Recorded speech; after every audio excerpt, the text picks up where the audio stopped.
Good morning and welcome to a new blog. সকালটা শুরু করেছি আজকে রান্নাঘরে, সকাল না মানে ভোর শুরু করেছি আজকে, কারণ আজকে প্রতিপদ, তো আমাদের বাড়িতে ফোঁটা রয়েছে।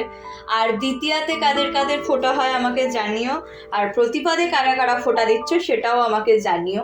ম্যাক্সিমাম জনই হয়তো দ্বিতীয়াতে ফোঁটা দেবে, কারণ আমাদেরও মামা বাড়িতে দ্বিতীয়ার দিনই ফোঁটা। তো আজকে আমাদের বাড়িতে ফোঁটা, সেটা করে নিয়ে আমরা কালকে মামা বাড়ি চলে যাব। এখন বেরেস্তা করে নিয়েছি, তারপর চিকেনগুলোকে একটু ভেজে নিয়েছি। যারা যারা রেসিপি চাইছো তারা কমেন্টসে জানিও, আমি একটা রেসিপি ভিডিও শেয়ার করে দেবো যদি তোমাদের কারোর মনে হয় যে এই চিকেনটা তোমরা শিখতে চাও। এটা আমন্ড চিকেন, তো সেটা সেরে নিলাম। তার সাথে পোলাও হয়েছে আজকে। এগুলো সব রাতের মেনু, দাদারা সব রাত্রিবেলা আসবে অফিস কাচারি সেরে আর কি। আমি শুধু অর্ডার ডেলিভারি দিলে হয় না, বাড়ির লোকজন এক্সপেক্ট করে যে আমি তাদের জন্যও ইকুয়াল ভালোবাসা দিয়ে কিছু না কিছু বানিয়ে সাজিয়ে গুছিয়ে দেব। তো সেইটা করার চেষ্টা করবো আজকে রাত্রিবেলা। তার আগে চলো লাঞ্চটা সেরে নিই। লাঞ্চে রয়েছে কুমড়োর বড়া, এদিকে ভাত আর ফুলকপির তরকারি। আর যে চিকেনটা বানালাম সেখান থেকে একটুখানি নিয়ে নিয়েছি, কারণ আজকে মাছ চিকেন এমনি কিছু বাড়ির জন্য নেই।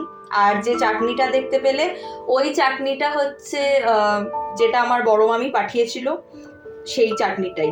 তো তারপর একটু বেরিয়েছি, একটু পার্লারে এসছি। তার আগে পার্লারের পাশেই দেখলাম যে একটা প্যান্ডেল হয়েছে, তাই তোমাদের সাথেও একটু শেয়ার করলাম। আর আমিও একটুখানি মায়ের দর্শন করে এলাম, বেশ ভালো লাগলো, মনটা খুশি হয়ে গেল। আসলে কালকে মামা বাড়ি যাবো, সাজুগুজু করবো। পরশু দিন আমাদের একটা নেমন্তন্ন রয়েছে, তাই জন্য নিজেকে একটুখানি প্যাম্পার করাও দরকার। আর ফেরার পথে খেলাম এই আইসক্রিম কেকটা, অরুণ আইসক্রিম এখন তো আমার কারেন্ট ফেভারিট, তোমরা জানো। কিন্তু আইসক্রিমের ফার্স্ট লেয়ারটায় যে কি দিয়েছে সেটাই বুঝলাম না, পুরো কাপ সিরাপের মতন খেতে। বাকি লেয়ারগুলোতে একটাতে ছিল স্ট্রবেরি, একটাতে ভ্যানিলা, একটাতে মোকা মানে কফি ফ্লেভার, তো খুবই ভালো লাগলো। আর লাস্টে কেকের একটা স্লাইস রয়েছে এবং সাইডে পুরো নাট দিয়ে ফিল করা, তো ওটা বেশ ভালো লাগলো।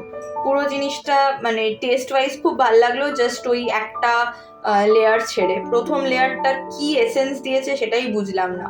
তোমরা যদি কেউ খেয়ে থাকো আমাকে ডেফিনেটলি জানিও, তোমাদের যদি কারোর ভালো লেগে থাকে তাহলে সেটাও জানিও। তো এখন ধরেছি বাড়ি ফেরার পথ, আর বাড়ি এসে শুধু ডিনারের ছবি তোমাদের সাথে শেয়ার করতে পারলাম, কারণ ফোটার ছবি দাদারা তুলেছে। কার কাছে রয়েছে প্লিজ, যার কাছে রয়েছে আমাকে দিয়ে দিস। যদি কেউ ব্লগ দেখিস তাহলে আমাকে প্লিজ পাঠিয়ে দিস।